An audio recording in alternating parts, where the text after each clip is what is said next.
ജല്ലിക്കെട്ടിൽ തമിഴ്നാട് പ്രക്ഷുബ്ധം. മധുരയിൽ ഇന്ന് നടത്താനിരുന്ന ജല്ലിക്കെട്ട് അനിശ്ചിതത്വത്തിലായതിനാൽ ജനങ്ങൾ പ്രതിഷേധിക്കുന്നു. സ്ഥിരമായി ജല്ലിക്കെട്ടിനുള്ള സാഹചര്യം ഒരുക്കണമെന്ന ആവശ്യവുമായാണ് പ്രതിഷേധം. വിവിധയിടങ്ങളിൽ ട്രെയിനുകൾ തടയുന്നു. വിവരങ്ങളുമായി ഇപ്പോൾ ന്യൂസ് ഡെസ്കിൽ നിന്നും സിബി ചേരുന്നുണ്ട്. സിബി, ഒരു ഓർഡിനൻസ് പാസാക്കിയെങ്കിലും ഇപ്പോഴും പ്രതിഷേധം തുടരുകയാണ്. ആ ഒരു സാഹചര്യത്തിൽ ജല്ലിക്കെട്ട് നടക്കാനുള്ള സാഹചര്യങ്ങൾ അനിശ്ചിത അവസ്ഥയിലാവുകയാണ്. എന്തൊക്കെയാണ് ഏറ്റവും പുതിയ വിവരങ്ങൾ?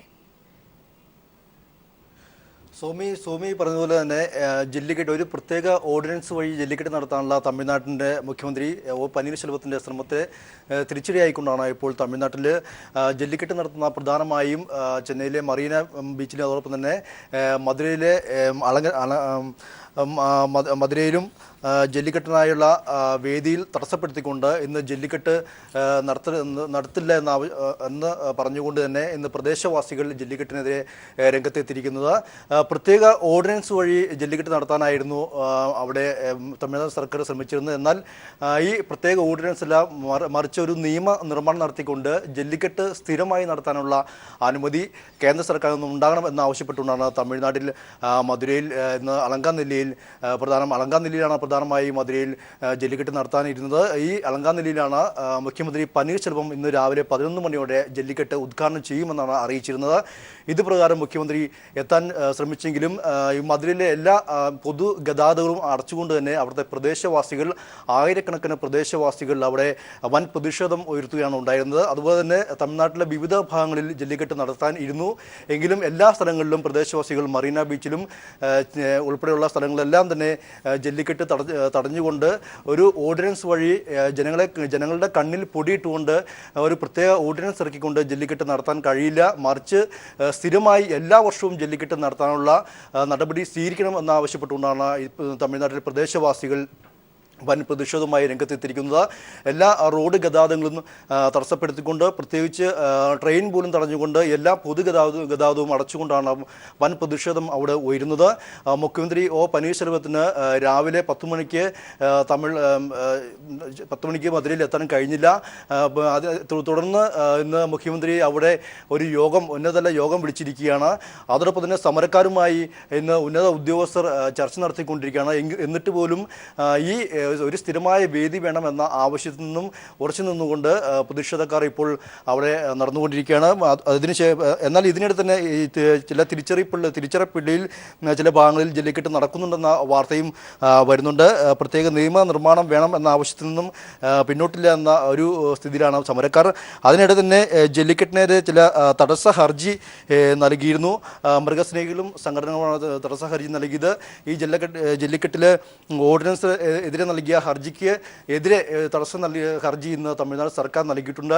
ഈ ഒരു സാഹചര്യത്തിലാണ് ഇപ്പോൾ തമിഴകം വലിയ പ്രക്ഷുബ്ധാവസ്ഥയിലേക്ക് പോകുന്നത്. നമുക്കറിയാം, കഴിഞ്ഞ 5 ദിവസമായിട്ട് തമിഴ്നാട്ടിൽ ജല്ലിക്കെട്ട് നടത്തണം എന്നാവശ്യപ്പെട്ടുകൊണ്ട് ഒരു വലിയ പ്രക്ഷോഭം തന്നെ തമിഴ്നാട്ടിൽ വന്നിരുന്നു. ഈ ഒരു സാഹചര്യത്തിലാണ് തമിഴ്നാട് മുഖ്യമന്ത്രി ഒ പനീർശെൽവം കേന്ദ്ര സർക്കാരിനെ സമീപിച്ചത്. എന്നാൽ സുപ്രീം കോടതിയിൽ പരിഗണിച്ചിരിക്കുന്ന ഒരു വിഷയത്തിൽ ജല്ലിക്കെട്ട് നടത്താൻ അനുമതി നൽകാനാവില്ല എന്നായിരുന്നു കേന്ദ്ര സർക്കാരിൻ്റെ സമീപനം. എന്നാൽ ഇതിനെതിരെ വൻ പ്രതിഷേധം തമിഴ്നാട്ടിലുണ്ടാകുകയും പിന്നീട് സംസ്ഥാന സർക്കാർ പ്രത്യേക ഓർഡിനൻസ് വഴി കേന്ദ്ര അനുമതിയോടുകൂടി ജല്ലിക്കെട്ട് നടത്താൻ തീരുമാനിക്കുകയായിരുന്നു. ഇന്നലെ വൈകിട്ട്, അതായത് ശനിയാഴ്ച വൈകിട്ടോടെയാണ് പ്രത്യേക അനുമതി ഓർഡിനൻസായി ഇറങ്ങിയത്. പിന്നീട് പ്രത്യേകിച്ച് നിയമപരമായ ഒരു പോരാട്ടം മുന്നോട്ട് ഉണ്ടാകാത്ത എല്ലാ പഴുതുകളും അടച്ചുകൊണ്ടായിരുന്നു തമിഴ്നാട് സർക്കാരിൻ്റെ നീക്കം. മാത്രമല്ല, തിങ്കളാഴ്ചയായാൽ പിന്നീടും നിയമപോരാട്ടം വേണ്ടിവരും. അതുകൊണ്ട് ഇന്ന് തന്നെ, ഞായറാഴ്ച തന്നെ ജല്ലിക്കെട്ട് നടത്താൻ മുഖ്യമന്ത്രി തീരുമാനിക്കുകയായിരുന്നു. അതുപ്രകാരമാണ് ഇന്ന് ജല്ലിക്കെട്ട് നടത്താൻ വേണ്ടി മുഖ്യമന്ത്രി പനീർശെൽവം തീരുമാനിക്കുകയും ഇന്ന് മധുരയിൽ ഉദ്ഘാടനത്തിനായി എത്തിയതും. എന്നാൽ അവിടെ പ്രദേശവാസികൾ ഇന്ന് വലിയൊരു പ്രതിഷേധവുമായി രംഗത്തെത്തുകയും ഒരു പ്രത്യേക ഓർഡിനൻസ് വഴി ജനങ്ങളുടെ കണ്ണിൽ പൊടിയിട്ടുകൊണ്ട് ഈ ജല്ലിക്കെട്ട് നടത്താൻ കഴിയില്ല, മറിച്ച് സ്ഥിരമായൊരു വേദി ഉണ്ടാകണമെന്നായിരുന്നു ജനങ്ങളുടെ ആവശ്യം. നമുക്കറിയാം, 2014 ജല്ലിക്കെട്ട് നിരോധിച്ചുകൊണ്ട് സുപ്രീം കോടതി ഉത്തരവ് വന്ന് ഇതിനെതിരെ മൃഗസ്നേഹികൾ ഉൾപ്പെടെയുള്ളവർ, സംഘടനകൾ ഉള്ളവർ രംഗത്ത് വന്നെങ്കിലും ഇത് ഇത് വീണ്ടും ഇതിനെ വിധി സ്റ്റേ ചെയ്തുകൊണ്ട് 2014 സുപ്രീം കോടതി വീണ്ടും ഇത് നിരോധിക്കുകയായിരുന്നു. അത് തന്നെയാണ് സിബി, ഇന്നലെ ഓർഡിനൻസ് പാസ്സാകുമ്പോൾ തന്നെ വളരെ നാടകീയമായ രംഗങ്ങൾ തന്നെയാണ് അരങ്ങേറിയത്. പ്രത്യേകിച്ച് കോടതി സമയം, മൃഗസ്നേഹികൾ കോടതിയെ സമീപിക്കുന്ന ഒരു സാഹചര്യം ഒഴിവാക്കുന്നതിനായി കോടതി സമയം കഴിഞ്ഞതിന് ശേഷമാണ് ഓർഡിനൻസിൽ ഒപ്പുവെക്കുന്ന ഒരു സാഹചര്യം പോലും ഉണ്ടായത്. നിലവിൽ AIADMK സർക്കാരിനെ സംബന്ധിച്ച് അവരുടെ പ്രസ്റ്റീജ് ഇഷ്യൂ കൂടിയായിരിക്കുന്ന ഒരു ഘട്ടത്തിൽ ഈ ഒരു വിഷയം കൈകാര്യം ചെയ്യുന്നതിൽ ഇപ്പോൾ അനുനയ ശ്രമങ്ങളൊക്കെ നടക്കുന്നുണ്ടെങ്കിൽ കൂടി സ്ഥിരമായ ഒരു നിയമനിർമ്മാണം വേണമെന്ന ആവശ്യത്തിലാണ് പ്രക്ഷോഭകാരികൾ നിലനിൽക്കുന്നത്. തമിഴ്നാട് സർക്കാരിനെ സംബന്ധിച്ച് ഈ വിഷയം കൈകാര്യം ചെയ്ത രീതിയിൽ എന്തെങ്കിലും പാളിച്ച പറ്റുന്നുണ്ടോ, അടിപതറുന്നുണ്ടോ സർക്കാർ? തീർച്ചയായും സുമി, തമിഴ്നാട് സർക്കാരിനെ സംബന്ധിച്ച് ഏറ്റവും അവരുടെ ഒരു സർക്കാരിൻ്റെ അഭിമാന പ്രശ്നം തന്നെയാണ് ജല്ലിക്കെട്ട് എന്നുള്ളത്. നമുക്കറിയാം, തമിഴ് ജനത എപ്പോഴും വൈകാരികതയിൽ നിൽക്കുന്ന ഒരു ജനതയാണ്. എന്ത് കാര്യത്തെയും വളരെ വൈകാരികതയോടെ കാണുന്ന ഒരു ജനതയാണ് തമിഴ് ജനത. ജല്ലിക്കെട്ട് എന്ന് പറയുന്നത് ഇവരെ സംബന്ധിച്ചോളം ഏകദേശം 3500ഓളം വർഷം പഴക്കമുള്ള ഒരു പ്രാചീന വിനോദമായിട്ടാണ് ജല്ലിക്കെട്ടിനെ ഇവർ കാണുന്നത്. ഈ ജല്ലിക്കെട്ട് ഒരു പൊങ്കൽ നാളുകളിൽ ആഘോഷിക്കുന്ന, അല്ലെങ്കിൽ മാട്ടുപ്പൊങ്കൽ ദിനങ്ങളിലാണ് ജല്ലിക്കെട്ട് നടത്തുന്നത്. എന്നാൽ ഈ ജല്ലിക്കെട്ട് നിരോധിക്കുന്നതിന് പ്രധാന കാരണം കാളയുമായുള്ള ഈ കാളയും മനുഷ്യൻ തമ്മിലുള്ള മൽപ്പിടുത്തം, ഇതുവഴി പല ഗുരുതരമായ പരിക്കുകളും അതുപോലെ ജീവഹാനിയും വരെ ഉണ്ടാകാം. ഇത്തരത്തിലുള്ള ക്രൂരമായ വിനോദങ്ങൾ പാടില്ല എന്ന നിലപാടിൽ മൃഗസ്നേഹികൾ രംഗത്തെത്തിയതോടെയാണ് ജല്ലിക്കെട്ട് നിരോധിക്കേണ്ട ഒരു സാഹചര്യം ഉണ്ടായത്. എന്നാൽ തമിഴ് ജനതയെ സംബന്ധിച്ച് ഇവർക്കതൊരു പ്രാചീന ഇവരുടെ ഒരു ആചാരമാണ്. ഈ ആചാരത്തെ ഒരു തരത്തിലും ഇവർക്ക് നിഷേധിക്കാൻ കഴിയില്ല. അതുകൊണ്ട് തന്നെ ജല്ലിക്കെട്ട് വേണമെന്ന നിലപാട് തന്നെയാണ് തമിഴ് ജനത. അതുകൊണ്ട് തന്നെ തമിഴ്നാട് സർക്കാരിനെ സംബന്ധിച്ചും ജല്ലിക്കെട്ട് നടത്തേണ്ടത് ഏറ്റവും പ്രധാനപ്പെട്ട ആവശ്യമാണ്. കാരണം ഇനി വരുന്ന തെരഞ്ഞെടുപ്പെല്ലാം വരുമ്പോൾ DMK ആണ് ഇതിനെതിരെ വൻ പ്രതിഷേധവുമായി കഴിഞ്ഞ ദിവസം രംഗത്തെത്തിയത്. നമുക്കറിയാം, DMK നേതാവ് സ്റ്റാലിൻ്റെ അധ്യക്ഷതയിൽ തന്നെ ട്രെയിൻ തടഞ്ഞുകൊണ്ട് കഴിഞ്ഞ ദിവസം വലിയ പ്രക്ഷോഭം നടത്തിയിരുന്നു. ഈ സമയത്താണ് ഈ ഒരു പ്രത്യേക ഓർഡിനൻസ് വഴി ഇതിനെ മറികടന്നുകൊണ്ട് ജല്ലിക്കെട്ട് നടത്താൻ വേണ്ടി അതിലൊരു രാഷ്ട്രീയ ലാഭത്തിനും കൂടി കണക്ക് കൂട്ടിക്കൊണ്ട് AIADMK ഇപ്പോൾ ജല്ലിക്കെട്ട് നടത്താൻ തീരുമാനിച്ചത്. എന്നാൽ പ്രദേശവാസികൾ ഇത്തരത്തിലൊരു പ്രതിഷേധം വരുമ്പോൾ സർക്കാരിന് തീർച്ചയായും ഇത് വലിയൊരു വിന തന്നെയായി മാറിയിരിക്കുകയാണ്. എങ്കിലും ഡിണ്ടിഗൽ മറ്റുമായി ജല്ലിക്കെട്ട് നടത്തിക്കൊണ്ട് ജല്ലിക്കെട്ട് ഉദ്ഘാടനം ചെയ്യാനുള്ള ശ്രമവും നടത്തുന്നുണ്ട് എന്നൊരു വാർത്തയും ഇപ്പോൾ പുറത്തു വരുന്നുണ്ട്. എന്തായാലും മധുരയിൽ അളങ്കാനിലയിൽ നടക്കാനിരിക്കുന്ന ജല്ലിക്കെട്ട് മാറ്റിവെക്കേണ്ടി വരും, അല്ലെങ്കിൽ ഉപേക്ഷിക്കേണ്ടി വരും എന്ന ഘട്ടത്തിലേക്കാണ് ഇപ്പോൾ കാര്യങ്ങൾ എത്തിയിരിക്കുന്നത്. ഈ പ്രത്യേകതരം വിത്ത് കാളയെ ഉപയോഗിച്ചുകൊണ്ട് ഈ ജല്ലിക്കെട്ടെന്ന വാക്ക് തന്നെ ഒരു പണപ്പൊതി, അല്ലെങ്കിൽ ജല്ലി എന്നാൽ പണം, കെട്ടെന്നാൽ പൊതി, അങ്ങനെ പണപ്പൊതി എന്ന വാക്കിൽ നിന്നാണ് ജല്ലിക്കെട്ട് എന്ന വാക്ക് തന്നെ ഉണ്ടാകുന്നത്. ഇത് കാളയുടെ ഈ മുഴയിൽ ഈ കാളയെ ഈ ജല്ലിക്കെട്ട് എന്ന വാക്കിന് വരുന്നത് ഇതിൽ ഈ കാളയെ കീഴ്പ്പെടുത്തുന്ന ആൾക്ക് ഈ പണപ്പൊതി ലഭിക്കും. ഈ കാളയെ കൊമ്പിൽ പിടിച്ചുയർത്തി നിലത്ത് കുത്തി കീഴ്പ്പെടുത്തുക എന്നുള്ള ഒരു കളിയാണ് ജല്ലിക്കെട്ട്. ഇതിനിടയ്ക്ക് വലിയ ഗുരുതരമായ പരിക്കുകളോ ജീവഹാനിയോ ഉണ്ടാകാൻ സാധ്യതയുണ്ട്. ഈ ഒരു ഇപ്പോൾ ഏറ്റവും പുതിയ വിവരങ്ങൾ അനുസരിച്ച് ഇപ്പോൾ തിരുച്ചിറപ്പള്ളിയിൽ ജല്ലിക്കെട്ട് നടന്നു എന്ന തരത്തിലുള്ള റിപ്പോർട്ടുകൾ വരുന്നുണ്ട്. ഒപ്പം തന്നെ മധുരയുടെ പല ഭാഗങ്ങളിലും ഇപ്പോഴും പ്രക്ഷോഭകാരികൾ ശക്തമായി തന്നെ പ്രതിഷേധിക്കുകയാണ്. ട്രെയിൻ ഗതാഗതം അടക്കം തടസ്സപ്പെടുത്തിക്കൊണ്ടാണ് അവർ പ്രതിഷേധിച്ചുകൊണ്ടിരിക്കുന്നത്. തമിഴ്നാടിന്റെ ഒരു ക്രമസമാധാന നില താളം തട്ടുന്ന ഒരു നിലയിലേക്ക് കാര്യങ്ങൾ പോകുന്നുണ്ടോ? സോമി, കഴിഞ്ഞ ദിവസങ്ങളിൽ ജല്ലിക്കെട്ട് നടത്തണമെന്ന് ആവശ്യപ്പെട്ടുകൊണ്ടാണ് കഴിഞ്ഞ 5 ദിവസങ്ങളായി തമിഴ്നാടിൻ്റെ ക്രമസമാധാന നില ആകെ തകർന്നെങ്കിൽ ഇപ്പോൾ ഈ ജല്ലിക്കെട്ട് പ്രത്യേക ഓർഡിനൻസ് വഴി നടത്തിയാൽ മാത്രം പോരാ, അതിന് സ്ഥിരമായ ഒരു സംവിധാനം വേണമെന്നാവശ്യപ്പെട്ടുള്ള പ്രതിഷേധവും സർക്കാരിന് മറ്റു തലവേദനയായിക്കൊണ്ടിരിക്കുകയാണ്. ഇന്നിപ്പോൾ മധുര, ഡിണ്ടിഗൽ, സേലം, അളങ്കനല്ലൂർ എന്നിവിടങ്ങളെല്ലാം റോഡുകൾ ഉപയോഗിച്ചുകൊണ്ട് പൂർണ്ണമായും പൊതുഗതാഗതം തന്നെ താറുമാറാക്കിക്കൊണ്ട് ട്രെയിൻ വരെ തടഞ്ഞുകൊണ്ട് ആണ് ഇപ്പോൾ പ്രതിഷേധക്കാർ അവിടെ പ്രതിഷേധിക്കുന്നത്. മാത്രമല്ല, മധുര വഴിയുള്ള ട്രെയിൻ ഗതാഗതം പൂർണ്ണമായും നിലച്ചിരിക്കുകയാണ്. എന്നാൽ ഇതിനിടയിൽ തിരുച്ചിറപ്പള്ളി ഉൾപ്പെടെയുള്ള ചില പ്രദേശങ്ങളിൽ ജല്ലിക്കെട്ട് നടന്നതായുള്ള വാർത്തകളും വരുന്നുണ്ട്. എങ്കിലും ജല്ലിക്കെട്ട് ഉദ്ഘാടനം ചെയ്യാൻ ഇതുവരെ മുഖ്യമന്ത്രി പനീർശെൽവത്തിനായിട്ടില്ല. അദ്ദേഹം മധുര വരെ എത്തിയെങ്കിലും അദ്ദേഹത്തിന് മധുരയിലെ അളങ്കാനിലയിൽ ഇതുവരെ അദ്ദേഹത്തിന് എത്താൻ കഴിഞ്ഞിട്ടില്ല. മധുരയിലെ അളങ്കാനിലിയാണ് ജല്ലിക്കെട്ടിന് ഏറ്റവും പ്രസിദ്ധി ആർജിച്ച സ്ഥലം. അവിടെ തന്നെയായിരുന്നു മുഖ്യമന്ത്രി ഉദ്ഘാടനം ചെയ്യാൻ ഇരുന്നത്. എന്നാൽ മുഖ്യമന്ത്രിക്ക് അവിടെ എത്താൻ കഴിഞ്ഞിട്ടില്ല. ഇതേ തുടർന്ന് ഇപ്പോൾ മുഖ്യമന്ത്രി പനീർശെൽവം ഉന്നത ഉദ്യോഗസ്ഥരുമായി മധുരയിൽ ഇപ്പോൾ ഉന്നതതല യോഗം ചേർന്നുകൊണ്ടിരിക്കുകയാണ്. ചീഫ് സെക്രട്ടറി അവിടെ സമരക്കാരുമായി ഇപ്പോൾ ചർച്ച നടത്തിക്കൊണ്ടിരിക്കുകയാണ്. എങ്കിലും ഇതുവരെ പ്രതിഷേധക്കാർ പിന്നോട്ടില്ല എന്ന വാർത്തകളാണ് ഇപ്പോൾ അവസാനമായി കേൾക്കാൻ കഴിയുന്നത്. സോമി, തീർച്ചയായിട്ടും ഓർഡിനൻസ് മാത്രം പോരാ, സ്ഥിരമായ നിയമനിർമ്മാണം വേണമെന്ന ആവശ്യവുമായി പ്രക്ഷോഭകാരികൾ ഇപ്പോഴും പ്രതിഷേധം നടത്തുകയാണ്. ഒരു സാഹചര്യത്തിൽ മധുരയിൽ ജല്ലിക്കെട്ട് നടക്കാനുള്ള സാധ്യത അനിശ്ചിതത്വത്തിൽ ആയിരിക്കുന്നു. അതേസമയം തിരുച്ചിറപ്പള്ളിയിൽ ജല്ലിക്കെട്ട് നടന്നു എന്ന തരത്തിലുള്ള റിപ്പോർട്ടുകളും പുറത്തുവരുന്നുണ്ട്. ഏതായാലും സർക്കാരിന്റെ ഭാഗത്തു നിന്ന് അനുനയ ശ്രമങ്ങൾ ഇപ്പോഴും തുടരുകയാണ്. ന്യൂസ് ഡെസ്കിൽ നിന്നും സിബിയാണ് വിവരങ്ങൾ നൽകിയത്. മറ്റു വാർത്തകളിലേക്ക്. ആരോപണങ്ങൾ അടിസ്ഥാനരഹിതമെന്ന് law academy principal Lakshmi Nair. വ്യക്തി താൽപര്യങ്ങൾക്ക് വേണ്ടി കുട്ടികളെ ചട്ടുകമാക്കുന്നുവെന്നും ലക്ഷ്മി നായർ പറഞ്ഞു. വാർത്താ സമ്മേളനത്തിനിടെ ABVP പ്രവർത്തകരുടെ പ്രതിഷേധം നടന്നു. വളരെ നമുക്ക് ചെയ്തു കൊടുക്കാൻ പറ്റുന്ന ചെറിയ ചെറിയ കാര്യങ്ങൾ തന്നെയാണ്. അതൊന്നും വലിയ സംഭവമേ അല്ല. ഒരു പക്ഷേ നേരെ വന്ന് എന്നോട് ചോദിച്ചിരുന്നെങ്കിൽ, എന്നോട് ചർച്ച ചെയ്തിരുന്നെങ്കിൽ, ആവശ്യപ്പെട്ടിരുന്നെങ്കിൽ ഈ ഒരു ബഹളമോ ഒന്നുമില്ലാതെ സാധിക്കാൻ പറ്റുന്ന കാര്യങ്ങൾ തന്നെയായിരുന്നു. പക്ഷേ ഒരു ചർച്ചയ്ക്കോ വന്ന് പറയാനുള്ള ഒരു മാന്യതയോ കാണിക്കുക അങ്ങനെ ഒന്നും ചെയ്യാണ്ട് സ്ട്രെയിറ്റ് അവേ അവർ സ്ട്രൈക്കിലേക്ക് പോകുമായിരുന്നു. അതിൻ്റെ ഔചിത്യം എന്താണെന്ന് എനിക്കറിയില്ല. ആന്ധ്രയിൽ വിജയനഗരത്തിൽ ട്രെയിൻ പാളം തെറ്റി 32 പേർ മരിച്ചു. 100ഓളം പേർക്ക് പരിക്കേറ്റു. നിരവധി പേർ കുടുങ്ങിക്കിടക്കുകയാണ്. ജഗ്ദൽപൂർ ഭുവനേശ്വർ ഹരികാന്ത് എക്സ്പ്രസ് ആണ് പാളം തെറ്റിയത്. ആന്ധ്രയിലെ വിജയനഗരം ജില്ലയിൽ കൊന്നേരി സ്റ്റേഷന് സമീപം രാത്രി 11 മണിക്കാണ് ജഗ്ദൽപൂർ ഭുവനേശ്വർ എക്സ്പ്രസ് പാളം തെറ്റിയത്. ട്രെയിനിന്റെ എഞ്ചിനും 7 കോച്ചുകളും പാളം തെറ്റി.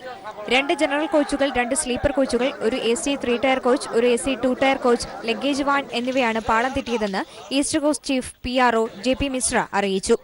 തലകീഴായി മറിഞ്ഞ കോച്ചുകളിൽ നിന്ന് വെട്ടിപ്പൊളിച്ചാണ് മൃതദേഹങ്ങൾ പുറത്തെടുത്തത്. അപകടത്തിൽപ്പെട്ട പലരുടെയും നില അതീവ ഗുരുതരമായി തുടരുകയാണ്. പരിക്കേറ്റവരെ പ്രഭാതിപുരത്തെയും രായ്ഗഡയിലെയും ആശുപത്രികളിലാണ് പ്രവേശിപ്പിച്ചിരിക്കുന്നത്. നിലവിൽ വിജയനഗരം, രായ്ഗഡ ജില്ലാ ഭരണകൂടങ്ങളുടെ നേതൃത്വത്തിലാണ് രക്ഷാപ്രവർത്തനം പുരോഗമിക്കുന്നത്. ഒഡീഷയിലെ രായ്ഗഡയിൽ നിന്ന് 24 കിലോമീറ്റർ അകലെയാണ് അപകടം നടന്നിരിക്കുന്നത്. അപകടത്തെ തുടർന്ന് രായ്ഗഡ വിജയപുരം റൂട്ട് വഴിയുള്ള 8 ട്രെയിനുകൾ വഴിതിരിച്ചുവിടുകയും നിരവധി ട്രെയിനുകൾ റദ്ദാക്കുകയും ചെയ്തു. ട്രെയിൻ പാളം തെറ്റാൻ കാരണമെന്തെന്ന് വ്യക്തമല്ല. News desk. KSRTCയിൽ വിജിലൻസ് എക്സിക്യൂട്ടീവ് ഡയറക്ടറാകാൻ വഴിവിട്ട നീക്കങ്ങൾ. KSRTCയുടെ ചീഫ് ലോ ഓഫീസറായ ശിവകുമാറാണ് അനധികൃത നീക്കങ്ങൾ നടത്തുന്നത്. കഴിഞ്ഞ സർക്കാരിന്റെ കാലത്ത് ഭരണസ്വാധീനം ഉപയോഗിച്ചാണ് ശിവകുമാർ ചീഫ് ലോ ഓഫീസർ ആയതെന്നതാണ് ആക്ഷേപം. നിലവിൽ KSRTCയുടെ വിജിലൻസ് എക്സിക്യൂട്ടീവ് ഡയറക്ടർ ഇൻചാർജാണ് ശിവകുമാർ D. മുൻ KSRTC CMD ആന്റണി ചാക്കോ സ്ഥാനമൊഴിയുന്നതിന് മുൻപാണ് ഈ അധിക ചുമതല നൽകിയത്. താൽക്കാലിക നിയമനത്തിന്റെ മറവിൽ നിയമനം സ്ഥിരപ്പെടുത്താനാണ് ശിവകുമാറിന്റെ നീക്കം. ചുമതല നഷ്ടപ്പെടാതിരിക്കാൻ ഹൈക്കോടതിയിൽ നിന്നും സ്റ്റേ വരെ ഇദ്ദേഹം നേടി. അധിക ചുമതലയ്ക്ക് പുറമെ KSRTCയുടെ ചീഫ് ലോ ഓഫീസറാണ് ഇദ്ദേഹം. അതുപോലും നേടിയത് കഴിഞ്ഞ സർക്കാരിന്റെ ഭരണസ്വാധീനം ഉപയോഗിച്ച്. സെക്രട്ടേറിയറ്റിൽ നിന്നും ഡെപ്യൂട്ടേഷനിൽ നിയമിക്കേണ്ടതാണ് ചീഫ് ലോ ഓഫീസറെ. ആ നിയമം കാറ്റിൽ പറത്തിയായിരുന്നു ശിവകുമാറിന്റെ നിയമനം. കൂടാതെ CLO പോസ്റ്റിലേക്ക് നോട്ടിഫിക്കേഷൻ വിളിക്കുമ്പോൾ യോഗ്യത LLB ആയിരുന്നു. പരീക്ഷ കഴിഞ്ഞ് ഇന്റർവ്യൂ ആയപ്പോഴാകട്ടെ LLMന് 20 അധിക മാർക്ക്. LLM ഉണ്ടെന്ന് കാട്ടിയാണ് ശിവകുമാർ നിയമിതനായത്. എന്നാൽ അതിന്റെ സർട്ടിഫിക്കറ്റ് പോലും ഇതുവരെയും ശിവകുമാർ ഹാജരാക്കിയിട്ടില്ല. കണ്ടക്ടറായി നിയമനം നേടി സ്ഥിര ജീവനക്കാരനാകുന്നതിന് മുൻപായിരുന്നു മാനദണ്ഡങ്ങൾ ലംഘിച്ചുള്ള ഈ നിയമനം. ജീവനക്കാർക്ക് പോലും അമർഷവും അതൃപ്തിയുമാണ് ശിവകുമാറിന്റെ നടപടിയിലുള്ളത്. ഷീജ, തിരുവനന്തപുരം. സ്വാശ്രയ കോളേജുകളിലെ വിദ്യാർത്ഥികളെ പോലെ അധ്യാപകരും നേരിടുന്നത് പീഡനം. തുച്ഛമായ ശമ്പളത്തിന് ജോലി ചെയ്യേണ്ടി വരുന്ന അധ്യാപകർ കടുത്ത ചൂഷണത്തിനാണ് വിധേയരാകുന്നത്. പ്രതികരിച്ചാൽ കള്ളക്കേസിൽപ്പെടുത്തലും പിരിച്ചുവിടലും അടക്കമുള്ള പ്രതികാര നടപടികളും നേരിടേണ്ടി വരുന്നതായും അധ്യാപകർ പറയുന്നു. വിവിധ സ്വാശ്രയ കോളേജുകളിൽ വിദ്യാർത്ഥികൾ നേരിടുന്ന പ്രശ്നങ്ങളും പീഡനങ്ങളും സംബന്ധിച്ച നിരവധി വാർത്തകൾ നാം കണ്ടുകഴിഞ്ഞു. ഇതിന് സമാനം തന്നെയാണ് തങ്ങളുടെയും അവസ്ഥയെന്ന് സ്വാശ്രയ കോളേജുകളിലെ അധ്യാപകരും പറയുന്നു. Self financing college teachers and staff association അംഗങ്ങളായ അധ്യാപകരാണ് പ്രശ്നങ്ങൾ തുറന്നു പറഞ്ഞ് മാധ്യമങ്ങൾക്ക് മുന്നിലെത്തിയത്. വിവിധ കോളേജുകളിൽ നിന്ന് പുറത്താക്കപ്പെട്ടവരാണ് ഇവർ. 2017 6000 രൂപ ശമ്പളം മേടിക്കുന്ന അസിസ്റ്റന്റ് പ്രൊഫസേഴ്സ് കേരളത്തിലെ യൂണിവേഴ്സിറ്റികൾക്ക് കീഴിലുണ്ട്. ഈ 6000-7000 രൂപയാണ് ശമ്പളം കിട്ടുന്നതെങ്കിലും അവർക്ക് രജിസ്റ്ററിൽ ഒപ്പിട്ട് കൊടുക്കേണ്ടത് 10,000-12,000 രൂപയ്ക്ക് മുകളിലാണ് ഞാൻ കൈപ്പറ്റിയിരിക്കുന്നു എന്ന് പറഞ്ഞ് എഴുതി കൊടുക്കേണ്ടത്. അധിക സമയ ജോലിക്ക് പുറമെ പല അധ്യാപകർക്കും പ്യൂണിന്റെയും സ്വീപ്പർമാരുടെയും ജോലി ചെയ്യേണ്ടി വരുന്നു. പ്രതികരിച്ചാൽ ശമ്പളം തടയലും പിരിച്ചുവിടലും ഗുണ്ടകളെ വിട്ട് തല്ലിക്കലും വരെ.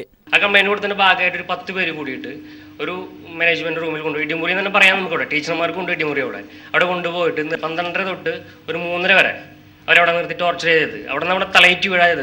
അധ്യാപികമാർക്ക് ശമ്പളത്തോടെയുള്ള പ്രസവാവധി നിഷേധിക്കുന്നെന്നു മാത്രമല്ല പലരെയും തിരിച്ചെടുക്കാറുമില്ല. 3 മാസമാണ് നമ്മൾ ലീവ് എടുക്കുകയാണെന്നുണ്ടെങ്കിൽ ആ 3 മാസം കുറച്ചതിന് ശേഷം മാത്രമാണ് നമുക്ക് എക്സ്പീരിയൻസ് സർട്ടിഫിക്കറ്റ് വരെ തന്നുകൊണ്ടിരിക്കുന്നത്. PF, ESI തുടങ്ങിയ ആനുകൂല്യങ്ങൾ സ്വാശ്രയ മാനേജ്മെന്റുകൾ നിഷേധിക്കുന്നതായും അധ്യാപകർ പറഞ്ഞു. ഇക്കാര്യങ്ങൾ ചൂണ്ടിക്കാട്ടി സർക്കാരിനെ സമീപിക്കാനിരിക്കുകയാണ് ഇവർ. News bureau, Thiruvananthapuram. കശുവണ്ടി രംഗത്തെ അനധികൃത ഫാക്ടറി നടത്തിപ്പിനെതിരെ നടപടി സ്വീകരിക്കണമെന്ന് cashew industries and exporters association ആവശ്യപ്പെട്ടു. കമ്മീഷൻ വ്യവസ്ഥ പ്രകാരം തോട്ടണ്ടി സംസ്കരിക്കുന്നതും ഇടനിലക്കാരുടെ ചൂഷണവുമാണ് ഈ മേഖലയെ പ്രതിസന്ധിയിലാക്കിയതെന്നും അസോസിയേഷൻ ചൂണ്ടിക്കാട്ടി. കേരളത്തിലേക്കെന്ന വ്യാജേന ഇറക്കുമതി ചെയ്യുന്ന തോട്ടണ്ടി കേരളത്തിലെ ഫാക്ടറികളിൽ തന്നെ സംസ്കരണം നടത്താതെ ഇതര സംസ്ഥാനങ്ങളിലേക്കും വിദേശത്തേക്കും കടത്തുകയും വിൽക്കുകയും ചെയ്യുന്നുണ്ടെന്ന് അസോസിയേഷൻ ചൂണ്ടിക്കാട്ടി. വൻകിടക്കാരായ കശുവണ്ടി വ്യവസായികൾ അത് ഇമ്പോർട്ട് ചെയ്യുന്ന തോട്ടണ്ടി ഈ കമ്മീഷന് കൊടുക്കുന്നതിനേക്കാളും ലാഭത്തിൽ ഈ തോട്ടണ്ടി വിൽറ്റാൽ അവർക്കത് കിട്ടും. അപ്പോൾ അതുകൊണ്ട് കൂടുതലും കശുവണ്ടി വ്യവസായികൾക്ക് ഈ തോട്ടണ്ടി, ഈ വലിയ വൻകിട വ്യവസായികൾക്ക് ഈ തോട്ടണ്ടി കശുവണ്ടി ചെറുകിട വ്യവസായികൾക്ക് കൊടുക്കാനുള്ള അവസ്ഥയിലേക്കല്ല അവർ.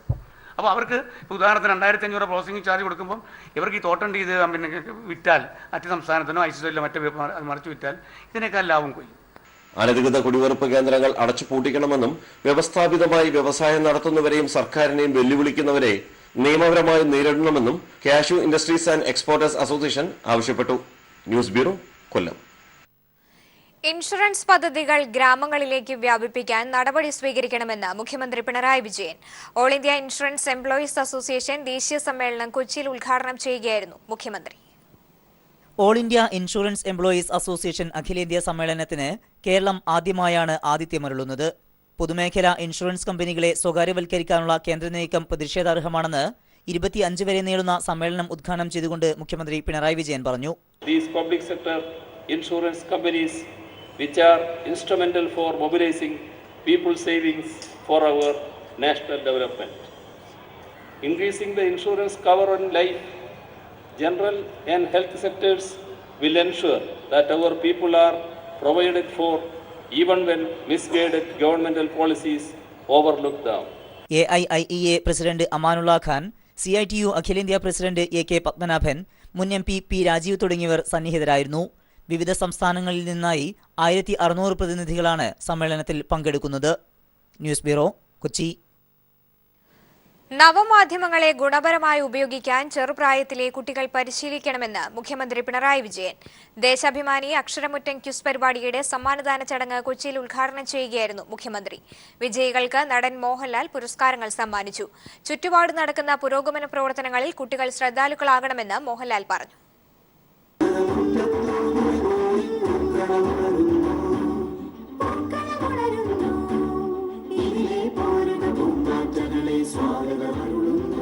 മാധ്യമങ്ങളിൽ കാണുന്നതെല്ലാം വിശ്വസിച്ചാൽ ചതിക്കുഴിയിൽ വീഴാൻ ഇടയുണ്ടെന്ന് മുഖ്യമന്ത്രി ഓർമ്മിപ്പിച്ചു. നിഷ്പക്ഷമെന്ന് അവകാശപ്പെടുന്ന മാധ്യമങ്ങൾക്കും രാഷ്ട്രീയമുണ്ടെന്ന് മുഖ്യമന്ത്രി പറഞ്ഞു. ഫേസ്ബുക്കും വാട്സപ്പും ഇൻ്റർനെറ്റും ഒക്കെ നമ്മുടെ കുട്ടികളെ വല്ലാതെ സ്വാധീനിക്കുന്നുണ്ട്. ഇവയൊന്നും വേണ്ട എന്ന രീതിയിൽ പറയല്ല, പക്ഷേ നല്ല രീതിയിൽ ഇത്തരം മാധ്യമങ്ങൾ ഉപയോഗിക്കാൻ ചെറുപ്പത്തിലെ ശീലിക്കേണ്ടതായിട്ടുണ്ട്. ചുറ്റുപാട് നടക്കുന്ന ഓരോ കാര്യത്തെക്കുറിച്ചും കുട്ടികൾ ശ്രദ്ധാലുക്കളാകണമെന്ന് മോഹൻലാൽ പറഞ്ഞു. കാര്യങ്ങൾ തിരിച്ചറിയാനുള്ള സിദ്ധി അങ്ങനെ പരിപോഷിപ്പിക്കാനാവൂ. നമ്മുടെ ചുറ്റുപാട് നടക്കുന്ന ആനുകാലിക സംഭവ വികാസങ്ങളിൽ ഓരോ വിദ്യാർത്ഥിയും ശ്രദ്ധാലുവായിരിക്കുകയും ആ ശ്രദ്ധ പുറം ലോകത്തെക്കുറിച്ചുള്ള നമ്മുടെ കാഴ്ചപ്പാടിനെയും ചിന്തകളെയും വിപുലപ്പെടുത്തുമെന്നും മനസ്സിലാക്കിയിരിക്കണം. മാത്രമല്ല അത് നമ്മുടെ കാര്യങ്ങളെ തിരിച്ചറിയാനുള്ള സിദ്ധിയെ വിലപ്പെടുത്തുകയും വർഷാവർഷം സംഘടിപ്പിക്കുന്ന ഏതെങ്കിലും ഒരു പരിപാടിക്ക് വേണ്ടി ഒരു വൺ ടൈം പ്രോസസ്സായല്ല നമ്മൾ സാമൂഹ്യ പരിജ്ഞാനത്തെ വളർത്തേണ്ടത്. ദേശാഭിമാനി അക്ഷരമുറ്റം ക്വിസ് വിജയികൾക്ക് മോഹൻലാൽ സമ്മാനങ്ങൾ വിതരണം ചെയ്തു. ഭാനുപ്രകാശ് രചിച്ച മോഹൻലാലിന്റെ ജീവചരിത്ര ഗ്രന്ഥമായ ഭാവദശരഥത്തിന്റെ 11ാം പതിപ്പിന്റെ പ്രകാശനവും ചടങ്ങിൽ നടന്നു. Professor MK Sanu, professor KV Thomas, മറ്റ് ജനപ്രതിനിധികൾ തുടങ്ങിയവരും ചടങ്ങിൽ പങ്കെടുത്തു. News bureau, Kochi. സംസ്ഥാന സ്കൂൾ കലോത്സവത്തിന് കണ്ണൂരിൽ ഇന്ന് കൊടിയിറങ്ങും. അവസാന ദിവസം 4 മത്സരങ്ങൾ അരങ്ങിലെത്തും. സ്വർണ്ണക്കപ്പിനായി പാലക്കാട്, കോഴിക്കോട്, കണ്ണൂർ ജില്ലകൾ ഇഞ്ചോടിഞ്ച് പോരാട്ടത്തിലാണ്. വൈകിട്ട് 4 മണിക്ക് ഒന്നാം വേദിയായ നിളയിൽ പ്രതിപക്ഷ നേതാവ് രമേശ് ചെന്നിത്തല സമാപന സമ്മേളനം ഉദ്ഘാടനം ചെയ്യും. ഇപ്പോൾ കൂടുതൽ വിവരങ്ങളുമായി PV ജോഷ്ല ചേരുന്നുണ്ട്. ജോഷ്ല, കലോത്സവത്തിന്റെ അവസാന ദിനമായ ഇന്ന് ജില്ലകൾ തമ്മിൽ ഇഞ്ചോടിഞ്ച് പോരാട്ടം. അവസാന സമാപന ദിനത്തോട് അടുത്തുകൊണ്ടിരിക്കുകയാണ്. ഇനി ഏതാനും മണിക്കൂറുകൾ മാത്രമാണ് കലോത്സവം അവസാനിക്കാനുള്ള മണിക്കൂറുകൾ. ഏറ്റവും അവസാനമായി ഇനി 4 മത്സരങ്ങളാണ് തീരാനുള്ളത്. പാലക്കാട് ജില്ലയാണ് ഏറ്റവും മുന്നിട്ട് നിൽക്കുന്നത്. 914 പോയിന്റുമായി പാലക്കാട് ജില്ല മുന്നിട്ട് നിൽക്കുകയാണ്. തൊട്ടടുത്ത് തന്നെ കോഴിക്കോടും കണ്ണൂർ ജില്ലകളുമുണ്ട്. 913 പോയിന്റുകളുമായി കോഴിക്കോട് ജില്ലയും 911 പോയിന്റുമായി കണ്ണൂർ ജില്ലയുമാണ് തൊട്ടടുത്ത് തന്നെ നിൽക്കുന്നത്. ഇനി 4 മത്സരങ്ങളാണ് പൂർത്തിയാക്കാനുള്ളത്. ഹൈസ്കൂൾ വിഭാഗം നാടൻപാട്ട്, ദേശഭക്തി ഗാനം, ചെണ്ടമേളം, വഞ്ചിപ്പാട്ട് എന്നിവയാണ് ഇപ്പോൾ നടന്നുകൊണ്ടിരിക്കുന്ന മത്സരങ്ങൾ. ഈ മത്സരങ്ങളായിരിക്കും അടുത്ത കിരീടം ആരുടെ കയ്യിലാണ് എത്തുക എന്നുള്ളത് നിർണ്ണയിക്കുക.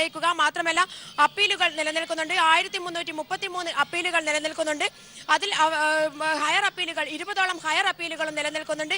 ഈ അപ്പീലുകളും അടുത്ത് നടക്കുന്ന 4 മത്സരങ്ങളുമായിരിക്കും ആരാണ് അവസാനമായി സ്വർണ്ണക്കപ്പിൽ മുത്തമിടുക എന്നുള്ളത് തീരുമാനിക്കുക. കഴിഞ്ഞ 10 വർഷത്തോളമായി കോഴിക്കോട് ജില്ല കൊണ്ടു നടക്കുന്ന സ്വർണ്ണ കിരീടം അതിനോട് മത്സരിച്ച് നേടാനുള്ള ഇഞ്ചോടിഞ്ച് പോരാട്ടത്തിലാണ് പാലക്കാട് ഇപ്പോഴുള്ളത്. പാലക്കാട് തൊട്ടടുത്ത് തന്നെ 1 പോയിന്റ് പിന്നിലാണ് ഇപ്പോൾ നിലനിൽക്കുന്നത്. അപ്പീലുകൾ 1303 അപ്പീലുകളാണ് ഉള്ളത്. 20 ഹയർ അപ്പീലുകളാണുള്ളത്. സംസ്കൃത കലോത്സവവും അതുപോലെ തന്നെ അറബിക് കലോത്സവവും അവസാനിച്ചു കഴിഞ്ഞു. കണ്ണൂർ 95 പോയിന്റ്, മലപ്പുറം, എറണാകുളം, കാസർഗോഡ് എന്നിവ 95 പോയിന്റുകളാണ് സംസ്കൃത കലോത്സവത്തിൽ നേടിയിട്ടുള്ളത്. അറബിക് കലോത്സവത്തിൽ 95 പോയിന്റുമായി തൃശൂർ, കൊല്ലം, കണ്ണൂർ എന്നീ ജില്ലകളാണ് ഏറ്റവും മുന്നിട്ട് നിന്നത്. എന്തായാലും ഏറ്റവും അവസാനത്തോട് സമാപനത്തോട് അടുക്കുകയാണ് കലോത്സവം.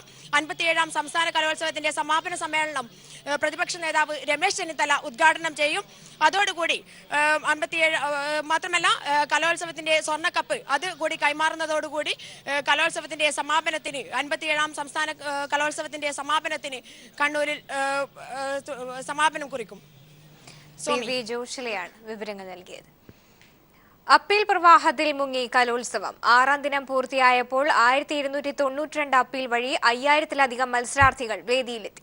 സമയക്രമം പാലിക്കുന്നതിന് തടസ്സമായതും അനിയന്ത്രിതമായ അപ്പീലുകൾ തന്നെ. 57ാമത് സംസ്ഥാന സ്കൂൾ കലോത്സവത്തെ അപ്പീൽ വിഴുങ്ങി എന്ന് പറയാം. കഴിഞ്ഞ വർഷം 850 അപ്പീലുകളാണ് ഉണ്ടായിരുന്നതെങ്കിൽ ഇതെല്ലാം മറികടന്ന് അപ്പീൽ പ്രവാഹമായിരുന്നു ഇത്തവണ. ജില്ലകളിൽ നിന്ന് നേരിട്ടെത്തിയത് 504. ബാക്കിയെല്ലാം ഹൈക്കോടതി, ലോകായുക്ത, ബാലാവകാശ കമ്മീഷൻ എന്നിവ വഴി. മത്സരാർത്ഥികളുടെ എണ്ണം 50% വർദ്ധിക്കുന്ന സാഹചര്യവും ഉണ്ടായി. അപ്പീലുകളുടെ കുത്തൊഴുക്ക് മത്സര സമയക്രമം തെറ്റിച്ചു. എന്നാൽ അപ്പീൽ വഴി വന്നവരിൽ വലിയൊരു ഭാഗം വിജയികളായാണ് മടങ്ങിയത്. ജില്ലാതല മത്സരങ്ങളിലെ വിധി നിർണയം ഇവിടെ ചോദ്യം ചെയ്യപ്പെടുകയാണ്. പൊതുവിദ്യാഭ്യാസ ഡയറക്ടർ KV മോഹൻകുമാർ. ഇങ്ങനെ ഒരു അനിയന്ത്രിതമായിട്ട് അപ്പീലുകൾ അത് താഴെ തട്ടിൽ നിന്നാണ് ഇത്ര അപ്പീലുകൾ വരുന്നത്. അപ്പം കൂടുതൽ നമ്മൾ ശ്രദ്ധിക്കേണ്ടിയിരിക്കുന്നത് ജില്ലാതല മത്സരങ്ങളാണ്. അപ്പോൾ ജില്ലാതല മത്സരങ്ങളുടെ ഒരു വിധി നിർണ്ണയം കൂടുതൽ മൂല്യവത്താക്കുന്നതിനുള്ള നടപടികൾ നമുക്ക് ആരംഭിക്കേണ്ടിയിരിക്കുന്നു.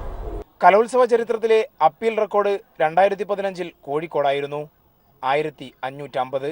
വിധി നിർണയത്തിലെ അപാകത എന്നതിനപ്പുറം ഗ്രേസ് മാർക്ക് കൂടി ലക്ഷ്യമിട്ടാണ് കലോത്സവ വേദികളിലേക്ക് അപ്പീലുകൾ ഇങ്ങനെ വരുന്നത്. അതുകൊണ്ട് തന്നെ കലോത്സവ മാനുവൽ പരിഷ്കരണത്തിലെ പ്രധാന ചർച്ചയും ഇതുതന്നെയാകും. കലോത്സവ നഗറിൽ നിന്നും AK ലതീഷ്. ഇപ്പോൾ പ്രധാന വേദിയായ നിളയിൽ നാടൻപാട്ട് പുരോഗമിക്കുകയാണ്. തത്സമയത്തിലേക്ക്.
കാസർഗോഡിന്റെ തനത് കലയായ യക്ഷഗാനം കന്നഡയിലാണെങ്കിലും ഈ ഭാഷ തിരിയാത്ത മറ്റു ജില്ലകളിൽ നിന്നുള്ളവരായിരുന്നു സ്കൂൾ കലോത്സവത്തിൽ മത്സരാർത്ഥികളിൽ ബഹുഭൂരിപക്ഷവും. ഇവരെ യക്ഷഗാനം പഠിപ്പിച്ചതും തുളുനാട്ടുകാരനായ കലാകാരന്മാരും. കലോത്സവ നഗരി വിടുന്നതോടെ ഇവർ യക്ഷഗാന കലയെയും കൈയൊഴിയുന്നു. തുളുനാടിന്റെ സ്വന്തം കലാരൂപമാണ് യക്ഷഗാനം. കന്നഡയും തുളുവും അറിയില്ലെങ്കിലും കേരളത്തിലെ 14 ജില്ലകളിൽ നിന്നും മത്സരിക്കുവാൻ വിദ്യാർത്ഥികളെത്തി.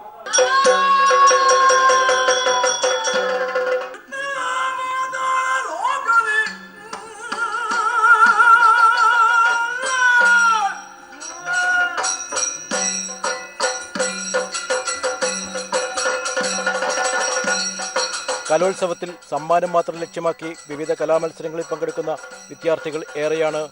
വിദ്യാഭ്യാസ ജീവിതം അവസാനിക്കുന്നതോടെ മത്സരത്തിന് മാത്രമായി പഠിച്ച കലയെയും കൈവിടുന്നു.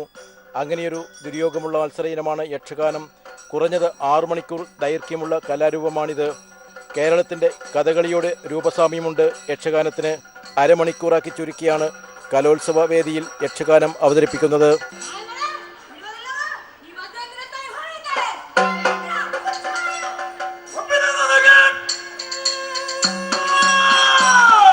ഇത്തവണയും സംസ്ഥാനത്തെ ബഹുഭൂരിപക്ഷം ജില്ലകളിലെയും 7 അംഗങ്ങൾ വീതമുള്ള ടീമുകളെ 3 മാസം കൊണ്ട് യക്ഷഗാനം പരിശീലിപ്പിച്ചത് കാസർകോട്ടെ പ്രശസ്ത യക്ഷഗാന കലാകാരനായ മാധവൻ നെട്ടണികയാണ്.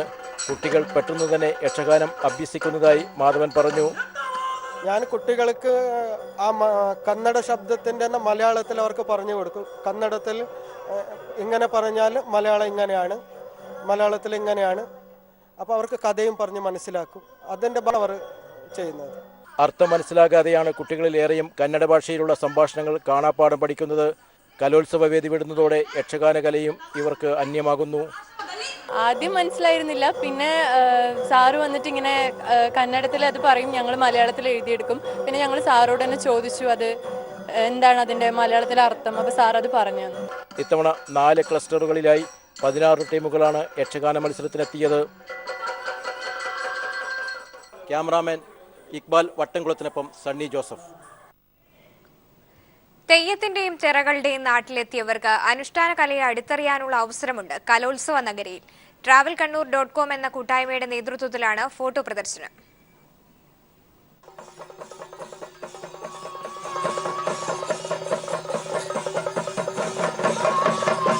വടക്കേ മലബാറിന്റെ നേർചിത്രം പരിചയപ്പെടുത്തുന്നതാണ് തെയ്യം തിറകളുടെ ഫോട്ടോ പ്രദർശനം.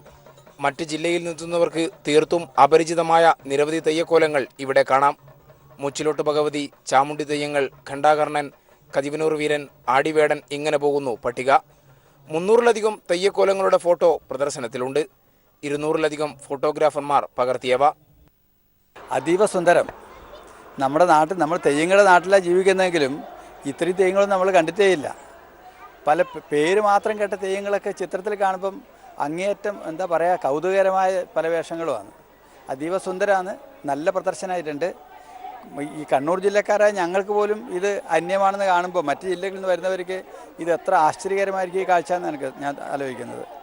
കണ്ണൂരിൻ്റെ സ്വന്തം തറയും ചർക്കയും നൂൽനൂൽപ്പും തൊട്ടടുത്ത് തന്നെ കാണാനാവും. ക്യാമറമാൻ ഷൈജു പിലാത്തറയ്ക്കൊപ്പം കലോത്സവ നഗരിയിൽ നിന്നും AK ലതീഷ്. കലോത്സവ വേദിയിൽ നാടൻ പാട്ടിന്റെ ശ്രുതിതാളം. വലിയൊരു ആസ്വാദക വൃത്തത്തിന് മുന്നിലാണ് വിദ്യാർത്ഥികൾ നാടൻ കലയുടെ അരങ്ങുണർത്തിയത്. വിവിധ ശൈലികളിലും പ്രമേയങ്ങളിലുമുള്ള നാടൻ പാട്ടുകളാണ് വിദ്യാർത്ഥികൾ അവതരിപ്പിച്ചത്.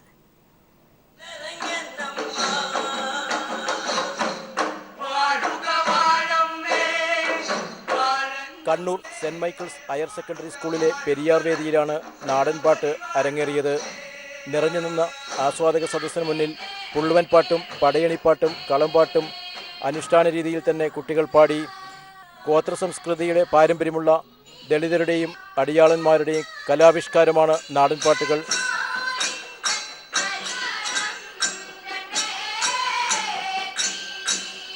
തുടിയും ചെണ്ടയും ഇലത്താളവും ഉൾപ്പെടെയുള്ള സംഗീതോപകരണങ്ങളുടെ താളത്തിനൊത്ത് ചലനഭാവങ്ങളോടെയാണ് നാടൻപാട്ട് അവതരണം.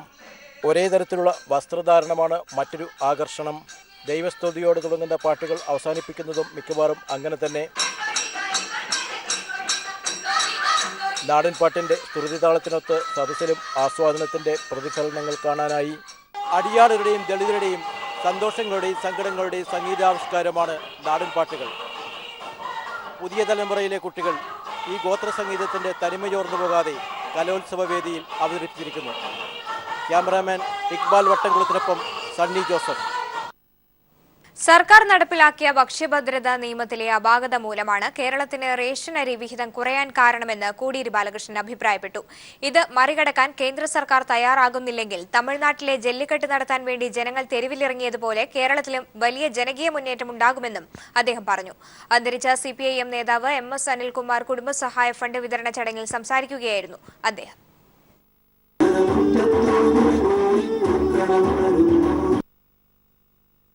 തിരുവനന്തപുരം പാപ്പനംകോട് പ്രദേശത്ത് അറിയപ്പെടുന്ന CPIM പ്രവർത്തകനായ MS അനിൽകുമാറിന്റെ കുടുംബത്തെ സഹായിക്കാനാണ് പാർട്ടി ധനസഹായം സമാഹരിച്ചത്.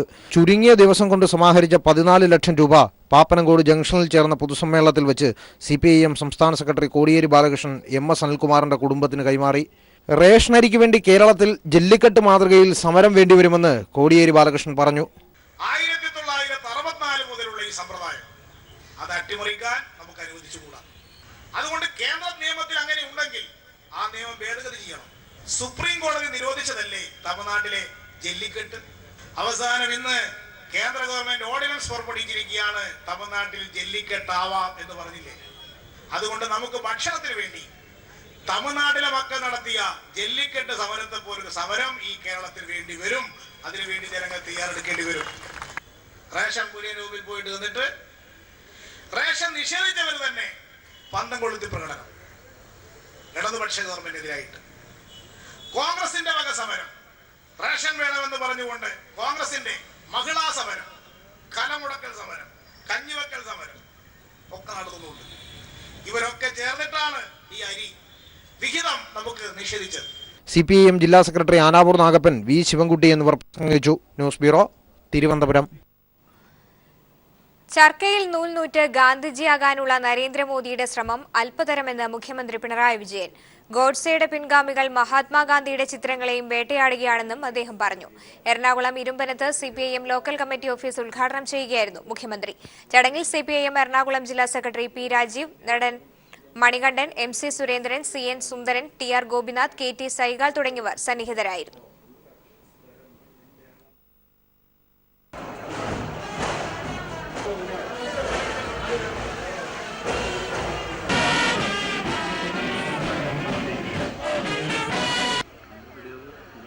സുരേഷ് സിംഗ് ആണ് കർഷക തൊഴിലാളി സമരത്തിൽ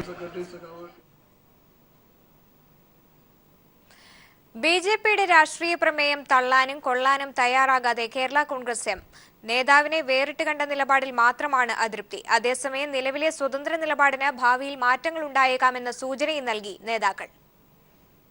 ചരൽക്കുന്നിലെ സ്വതന്ത്ര നിലപാടിൽ മാറ്റമില്ലെന്ന് ആവർത്തിച്ച Kerala Congress M general secretary Joy Abraham MP BJPയുടെ അഭിപ്രായ പ്രകടനം നിരർത്ഥകമാണെന്ന് വ്യക്തമാക്കി.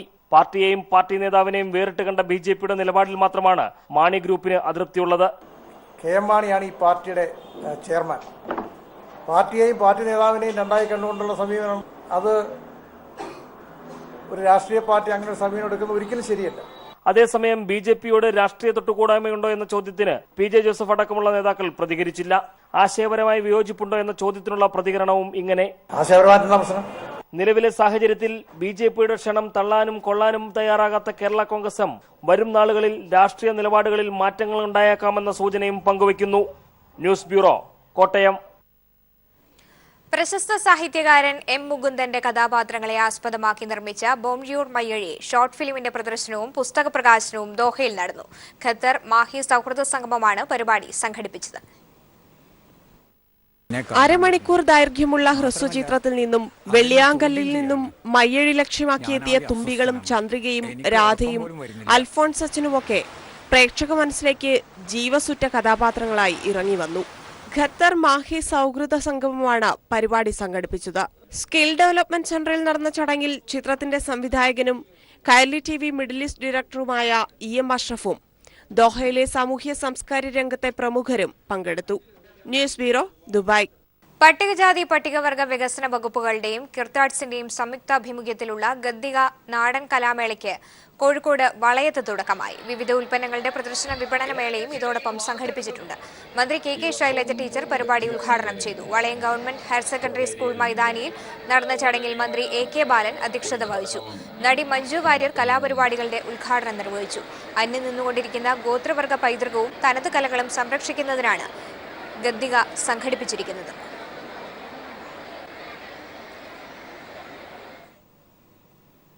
പ്രൊഫസർ ജോസഫ് മുണ്ടശ്ശേരി പുരസ്കാരത്തിന് കേരള സാഹിത്യ അക്കാദമി അധ്യക്ഷൻ വൈശാഖൻ അർഹനായി. സാമൂഹ്യ സാഹിത്യ സാംസ്കാരിക രംഗങ്ങളിലെ സമഗ്ര സംഭാവനയ്ക്ക് മുണ്ടശ്ശേരി ഫൗണ്ടേഷൻ ഏർപ്പെടുത്തിയതാണ് പുരസ്കാരം. 50,000 രൂപയാണ് അവാർഡ്. ശാസ്ത്രബോധം പ്രചരിപ്പിക്കുന്ന യുവ എഴുത്തുകാരനുള്ള പുരസ്കാരം പ്രൊഫസർ സി രവിചന്ദ്രനും ലഭ്യമായി. 10,000 രൂപയാണ് അവാർഡ് തുക.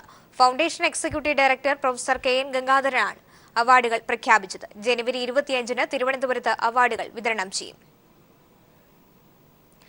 ആന്ധ്രയിൽ വിജയനഗരത്തിൽ ട്രെയിൻ പാളം തെറ്റി 32 പേർ മരിച്ചു. 100ഓളം പേർക്ക് പരിക്കേറ്റു. നിരവധി പേർ കുടുങ്ങിക്കിടക്കുകയാണ്. ജഗ്ദൽപൂർ ഭുവനേശ്വർ ഹിരികാന്ത് എക്സ്പ്രസ് ആണ് പാളം തെറ്റിയത്. ആന്ധ്രയിലെ വിജയനഗരം ജില്ലയിൽ കൊന്നേരി സ്റ്റേഷന് സമീപം രാത്രി 11 മണിക്കാണ് ജഗ്ദൽപൂർ ഭുവനേശ്വർ എക്സ്പ്രസ് പാളം തെറ്റിയത്. ട്രെയിനിന്റെ എഞ്ചിനും 7 കോച്ചുകളും പാളം തെറ്റി. 2 ജനറൽ കോച്ചുകൾ, 2 സ്ലീപ്പർ കോച്ചുകൾ, ഒരു AC 3 ടയർ കോച്ച്, ഒരു AC 2 tier coach, luggage van എന്നിവയാണ് പാളം തെറ്റിയതെന്ന് east coast chief PRO JP Mishra അറിയിച്ചു. തലകീഴായി മറിഞ്ഞ കോച്ചുകളിൽ നിന്ന് വെട്ടിപ്പൊളിച്ചാണ് മൃതദേഹങ്ങൾ പുറത്തെടുത്തത്. അപകടത്തിൽപ്പെട്ട പലരുടെയും നില അതീവ ഗുരുതരമായി തുടരുകയാണ്. പരിക്കേറ്റവരെ പ്രഭാതിപുരത്തെയും രായ്ഗഡയിലെയും ആശുപത്രികളിലാണ് പ്രവേശിപ്പിച്ചിരിക്കുന്നത്. നിലവിൽ വിജയനഗരം, രായ്ഗഡ ജില്ലാ ഭരണകൂടങ്ങളുടെ നേതൃത്വത്തിലാണ് രക്ഷാപ്രവർത്തനം പുരോഗമിക്കുന്നത്. ഒഡീഷയിലെ രായ്ഗഡയിൽ നിന്ന് 24 കിലോമീറ്റർ അകലെയാണ് അപകടം നടന്നിരിക്കുന്നത്. അപകടത്തെ തുടർന്ന് രായ്ഗഡ വിജയപുരം റൂട്ട് വഴിയുള്ള 8 ട്രെയിനുകൾ വഴിതിരിച്ചുവിടുകയും നിരവധി ട്രെയിനുകൾ റദ്ദാക്കുകയും ചെയ്തു. ട്രെയിൻ പാളം തെറ്റാൻ കാരണമെന്തെന്ന് വ്യക്തമല്ല. News desk. Payyoli CPIM area committee ഓഫീസിന് തീയിട്ടു. ഓഫീസിലുണ്ടായിരുന്ന ഫർണിച്ചറുകളും ഫയലുകളും കത്തിനശിച്ചു. ഓഫീസിന്റെ പുറകുവശത്തെ ജനൽ തുറന്നാണ് തീയിട്ടത്. നഗരത്തിലെ ഓട്ടോ ഡ്രൈവർ കണ്ടതിനാൽ വൻ അപകടം ഒഴിവായി. വടകരയിൽ നിന്ന് ഫയർഫോഴ്സും നാട്ടുകാരുമാണ് തീയണച്ചത്. ഇതിനു പിന്നിൽ RSS പ്രവർത്തകരാണെന്ന് ഏരിയ സെക്രട്ടറി K ചന്തുമാസ്റ്റർ പറഞ്ഞു. നാളെ പയ്യോളി മുനിസിപ്പാലിറ്റി, തിക്കോടി, മൂടാടി, തുറയൂർ എന്നീ പഞ്ചായത്തുകളിലും CPIM ഹർത്താലിന് ആഹ്വാനം ചെയ്തു.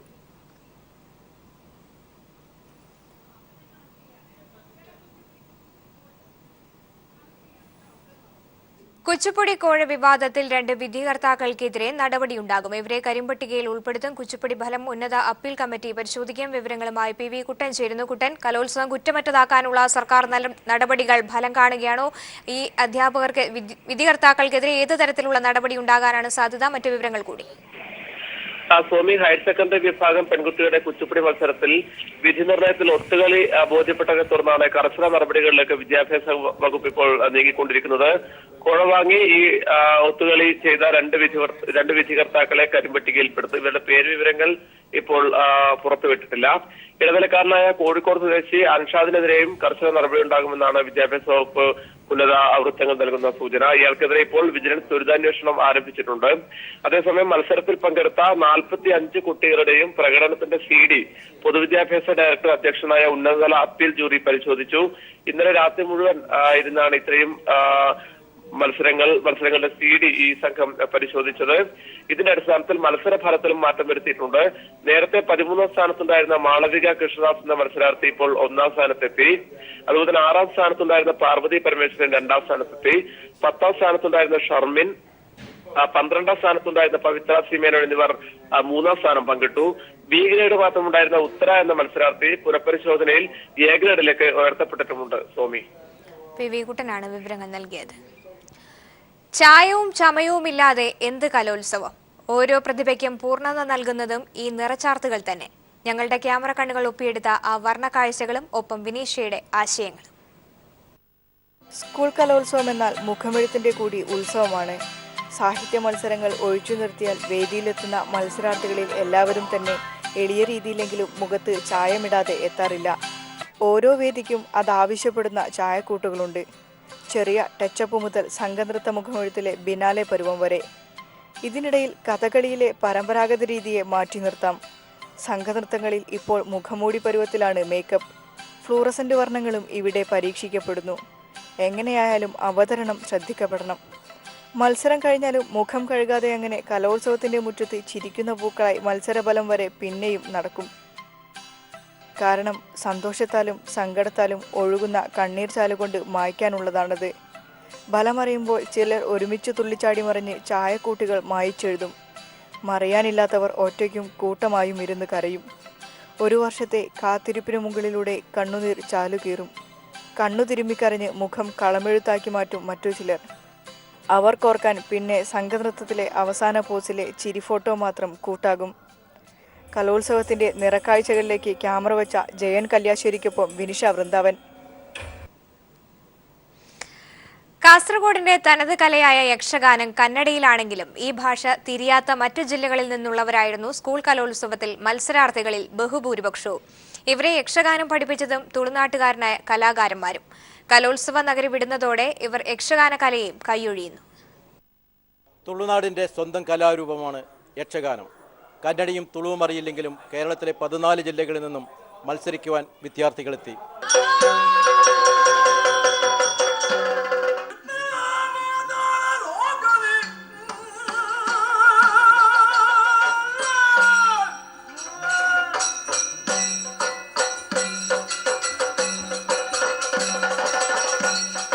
കലോത്സവത്തിൽ സമ്മാനം മാത്രം ലക്ഷ്യമാക്കി വിവിധ കലാമത്സരങ്ങളിൽ പങ്കെടുക്കുന്ന വിദ്യാർത്ഥികൾ ഏറെയാണ്. വിദ്യാഭ്യാസ ജീവിതം അവസാനിക്കുന്നതോടെ മത്സരത്തിന് മാത്രമായി പഠിച്ച കലയെയും കൈവിടുന്നു. അങ്ങനെയൊരു ദുര്യോഗമുള്ള മത്സര ഇനമാണ് യക്ഷഗാനം. കുറഞ്ഞത് 6 മണിക്കൂർ ദൈർഘ്യമുള്ള കലാരൂപമാണിത്. കേരളത്തിൻ്റെ കഥകളിയോട് രൂപസാമ്യമുണ്ട് യക്ഷഗാനത്തിന്. അരമണിക്കൂറാക്കി ചുരുക്കിയാണ് കലോത്സവ വേദിയിൽ യക്ഷഗാനം അവതരിപ്പിക്കുന്നത്.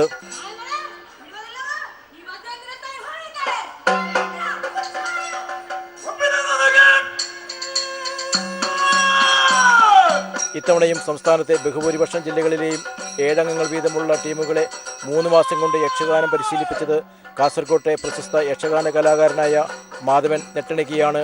കുട്ടികൾ പെട്ടെന്ന് തന്നെ യക്ഷഗാനം അഭ്യസിക്കുന്നതായി മാധവൻ പറഞ്ഞു. ഞാൻ കുട്ടികൾക്ക് ആ കന്നഡ ശബ്ദത്തിൻ്റെ തന്നെ മലയാളത്തിൽ അവർക്ക് പറഞ്ഞു കൊടുക്കും. കന്നഡത്തിൽ ഇങ്ങനെ പറഞ്ഞാൽ മലയാളം ഇങ്ങനെയാണ്, മലയാളത്തിൽ ഇങ്ങനെയാണ്. അപ്പോൾ അവർക്ക് കഥയും പറഞ്ഞ് മനസ്സിലാക്കും. അതിൻ്റെ ഭാവം ഉൾക്കൊണ്ടിട്ടാണ് അവർ ചെയ്യുന്നത്. അർത്ഥം മനസ്സിലാകാതെയാണ് കുട്ടികളിലേറെയും കന്നഡ ഭാഷയിലുള്ള സംഭാഷണങ്ങൾ കാണാപ്പാഠം പഠിക്കുന്നത്. കലോത്സവ വേദി വിടുന്നതോടെ യക്ഷഗാന കലയും ഇവർക്ക് അന്യമാകുന്നു.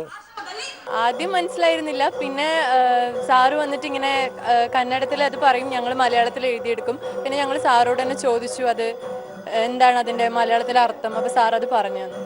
ഇത്തവണ 4 ക്ലസ്റ്ററുകളിലായി 16 ടീമുകളാണ് യക്ഷഗാന മത്സരത്തിനെത്തിയത്. ക്യാമറാമാൻ ഇക്ബാൽ വട്ടംകുളത്തിനൊപ്പം സണ്ണി ജോസഫ്.